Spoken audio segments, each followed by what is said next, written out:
Hey guys, hope you're well. I want to do a quick video about Trump's choice for Attorney General, replacing the controversial Matt Gaetz with former Florida Attorney General Pam Bondi. And why I want to speak about that topic is because there's a very interesting and discouraging connection to Scientology. So if you're new to the channel, long story short, I used to be a local TV news anchor who, after the death of Lisa Marie Presley, I posted a video online as well as an article in print, as well as reading something on air on the news, remarking that Lisa Marie Presley was preparing to testify against noted Scientologist and That 70s Show actor Danny Masterson, and that should have been part of her legacy. Lisa Marie used to be a former Scientologist, and she knew she'd get a lot of blowback, but she wanted to ultimately bring justice. I got fired. The Church of Scientology threatened to sue my station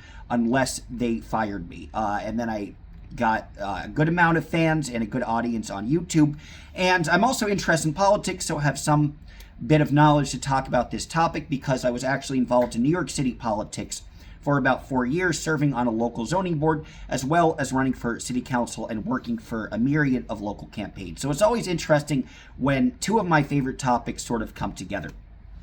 So first a lot of us know, or who's clicking on this video or is interested in Scientology, that Pam Bondi had some connections. And what I want to do with this video is sort of read between the lines, look at some of the quotes, and look at how deep actually are her connections to Scientology, and what does this indicate for the future of those trying to revoke the tax-exempt status of Scientology? What will it mean in this new Trump administration? I will say, perhaps since the Clinton administration, where IRS Chair Fred Goldberg approved the tax exemption status of Scientology, this will be the worst administration for fighters against Scientology that we've ever had. So quite a disappointment. Of course, Matt Gaetz had a lot of issues being under investigation for having sex with a 17-year-old, as well as other sex trafficking accusations as well. So he was a controversial pick, but Bondi might even be worse, or maybe not worse, but at least worse if you care about defeating Scientology, because there's been this big effort. I could think of Audit LA, I could think of Henry, some of the streamers that we've been following, who have had the idea to connect with local elected officials and ask them directly, perhaps in Congress, to try to get Scientology's tax-exempt status revoked. And there's been, I would say, a mild but some amount of success. Jamie Raskin, a congressman in Maryland, made a cult comparison and even brought up David Miscavige. That's all he did. He didn't say he'd do tax-exempt status. I went to New Hampshire and followed various candidates running for president. I asked Marianne Williamson, would she revoke Scientology's tax-exempt status? She was running this quixotic campaign for the Democratic nomination against Joe Biden. No shot of winning. She did say she would. And I also asked Tammy Baldwin, who won re-election for U.S. Senate, directly about the tax-exempt status. And she avoided the issue, but she didn't say that she recognizes the religious liberty and wouldn't touch them. So it wasn't a horrible sign. If she saw some bad news about Scientology, she would budge. So she said we need to look into all religious organizations, especially if there's evidence of any violations that would result in them losing a tax-exempt status, and I would like to look at it. Now, there aren't a lot of religious organizations who have violated these, so at least she is we could maybe get her if the conversation starts rumbling. But that's essentially it. And there's some very discouraging news. So Pam Bondi, 2 terms. She served 2 terms as Florida Attorney General, was looking at running for governor in 2018. Everybody kind of coalesced behind either DeSantis or Adam Putnam, and they became the 2 main candidates, and she decided not to ultimately run. And has been kind of a behind-the-scenes Trump supporter since then, since she left office in 2019.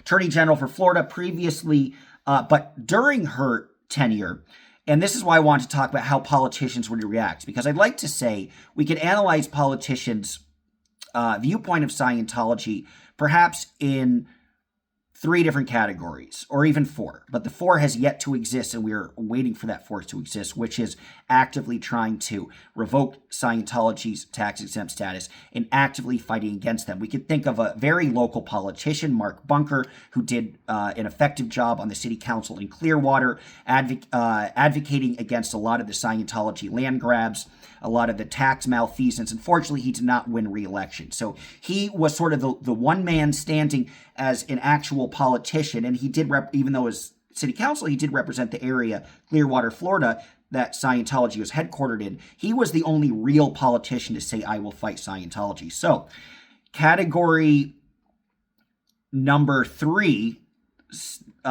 less severe than that, is I want nothing to do with Scientology. And I don't see them as helpful in any way. I don't want to make any connections, and I want to actively speak out against them and talk to people who have been hurt by that. I would consider Karen Bass in that category. She was previously in the category of giving a proclamation to Scientology. So we'll talk about category 2. But she running for Los Angeles mayor in a close race against Rick Caruso, a businessman.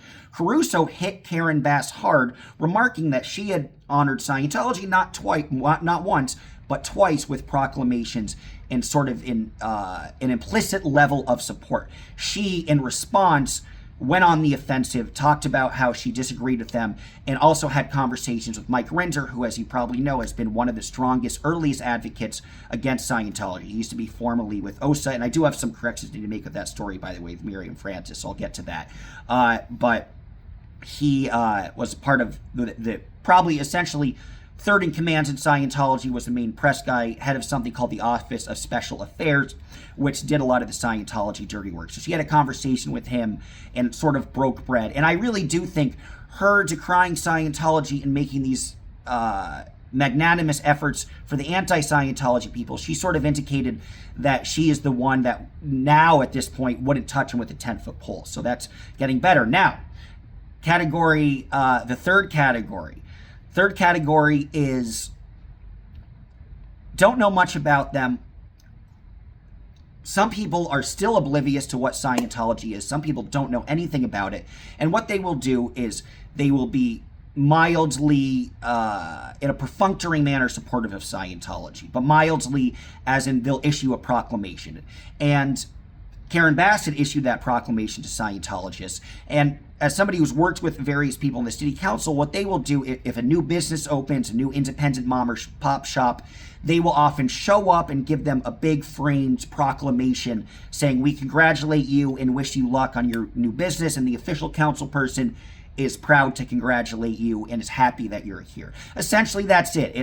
It makes no difference in terms of the success or profit or power the business could have, but it's almost this stamp of credibility, right? Somebody from the local government has officially said that you're in the right, and it's kind of just a little fun picture to put as a fun kind of visual presentation to say you've been recognized by the government, and you could have a little ceremony and take great photos and put them on social media. That doesn't mean that elected official is going to answer the phone for you or advocate for you or even knows anything about you beyond them showing up. You're in the district that one day thinking, okay, I could get some extra votes by seeming like a good person, a supportive person. And proclamations are a good thing to give out these proclamations. So I would say that's a good amount. Now here's the category that Pam Bondi is in. That is the category being most outwardly supportive and owing to Scientology, meaning she has actively recruited people to help her out in the success of her political campaigns, in the success of her political career. She has sought them out. And it all started with touring Clearwater, and she was sort of impressed by the Scientology showing her the flag base. That's their 1920s hotel that is exclusively for Scientology business now in Clearwater in the state of Florida. And so she toured their facilities and was thoroughly impressed. And beyond creating from that, she had 2 fundraisers hosted by Scientologists, by public notable members of Scientologists. And so already what it indicates is that she's willing to work with them and that she sees them as somebody useful. And not only that, but because she's had some relatively close campaigns, she feels like she owes Scientology to part of her success, that they're part of what got her to be elected and reelected, which is a very scary thing. She is an open, direct ally. Now, everybody knows Scientology is somewhat controversial, so she tried to remark that one of the reasons that she connected with them is because they invited her for a forum that was oppositional, that talked about how to stop sex trafficking, which is very ironic because Scientology is under investigation for there's a current investigation for child labor trafficking, as well as they have a strong history. Check out the YouTube of Serge Del Mar to see some powerful stories of Scientology systematically, consistently covering up sexual abuse of children. Also, check out Miriam Francis's story for a lot of really key, interesting info about, and she told it better than I could, and I need to make those corrections. But it's very ironic because Scientology tries to create this veneer saying, in addition to us being a church, here are these good things that we do to legitimize and confirm our tax-exempt status. That would be, oh, we try to combat sex trafficking, for example. And I want to give her an exact quote, which her quote opens up the door and essentially gives this stamp of an excuse to have Bondi continue to work with Scientology. Her exact quote was, "Considering the seriousness of the issue," she's talking about sex trafficking, and this is in relation with her meeting with the Scientologists, "The Attorney General is open to talking to any organization about what our office is doing to combat this awful crime in education. And we can see what we can do to help." Bad reprint on Newsweek was grammatically incorrect, so let me read that one more time. "Considering the seriousness of this issue, the Attorney General is open to talking to any organization about what our office is doing," there we go, "to combat this awful..." Yeah, this is totally... The Attorney General worded this wrong, but the crux of what she's trying to say is to combat this awful crime of sex trafficking and to educate the public on what they could do to help.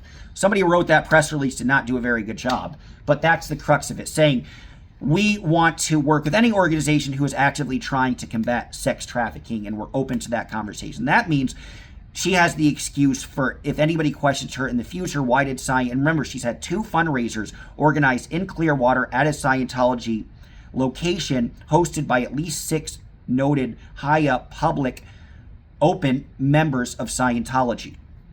And so if anybody asks her in the future, she's not saying she's really trying... She's trying to pretend she's saying she just wants to combat sex trafficking. What she's really trying to say is, how dare you ask me about my association with Scientology, because I'm just trying to talk with every organization that I can to minimize and defeat and abolish sex trafficking. Obviously, that's not the case. So what does this mean, guys? It means something very nerve-wracking and dangerous in terms of the administration, the Trump administration, and anybody's desire to see Scientology face justice for a myriad of crimes. First, we'll talk with the tax-exempt status. The Treasury pick doesn't have any relationship with Scientology, the way that, or the IRS pick, but the way that in the 90s, Scientology was able to threaten effectively a good amount of IRS agents, including Fred Goldberg at the top, where because of that, it was a special operation, I believe it was Operation Snow White, that because of that and considerable intimidation, spying on these various members of the IRS, holding up secrets that they don't want to get out, they were able to intimidate the IRS to give them the Scientology, Church of Scientology, tax-exempt status. They were very successful in doing that. This time, they won't even have to do it. That's kind of the most scary part.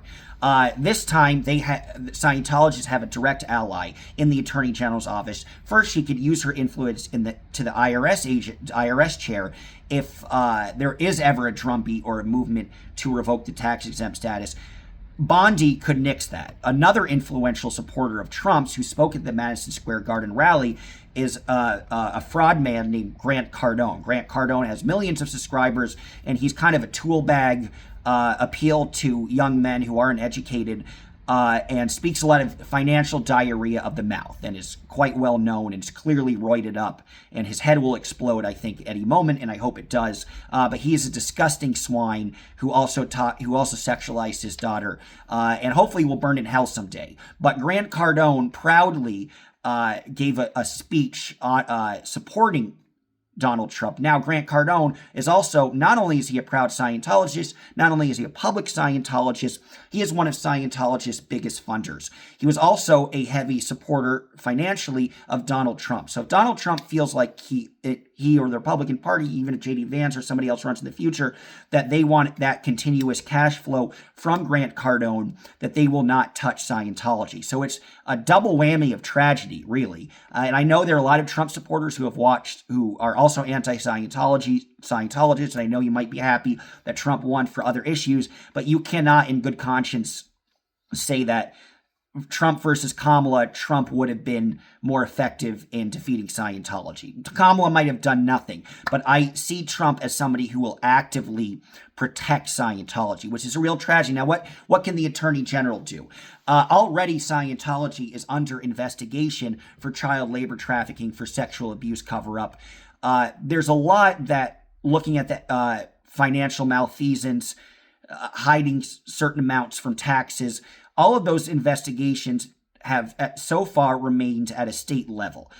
But if you're looking at the amount of money involved, the amount of people involved, how dig you deep, it might go up to a federal national case. Now Pam Bondi, as Attorney General, could immediately agree not to prosecute it. So you better hope it stays within the states, and you also better hope that Pam Bondi doesn't overturn or try to overturn, if there's any maybe federal appeal made, try to overturn any justice or any rulings statewide that go against Scientology. I think she'd be able to have the power to do that, and I think she probably would. I think she feels like she owes a decent amount of her success to the Church of Scientology. So I don't see in the next 4 years Scientology losing its tax-exempt status. We can still try. We can still advocate in other ways. But I also think that if there's enough there to get any evidence to the top and get any federal cases against the head of Scientology, David Miscavige, also there could be investigation for potential kidnapping, holding people against their will. There's a lot of stuff, a lot of buns in the oven that haven't necessarily risen at the moment, but that might rise in about a year from now. And there's hearings going on and some preliminary things, which I've covered in person in court. But it looks like we all should hope and pray, sadly, that nothing goes national and there's no FBI or national investigation, because if there is, I think it's almost guaranteed Pam Bondi will nix it. So just wanted to remark about her history, about what this means for the anti-Scientologist movement, and it's bad and it's bleak. Luckily in 4 years, there'll be a new administration. But I think now we'll have to focus on things on a more local level, because I think anything Congress tries to do, Pam Bondi will just negate it and overrule it, or the IRS chair will. So could they perhaps overrule the president with veto-proof show of force? Perhaps, but that could be quite a Herculean task. But maybe with what people watching this video and other sources, Newsweek and other YouTubers talking about Pam Bondi, in a year, there might be a critical mass where there's too much pressure and there is enough for Congress to override it. So never completely lose hope, but I would say I've lost most of it. But just want to give you a quick explanation of Bondi's relationship and my thoughts of it. So please do subscribe, and I hope you enjoyed it. And I'll see you guys probably more in January for a lot of court cases. You take care. Bye-bye.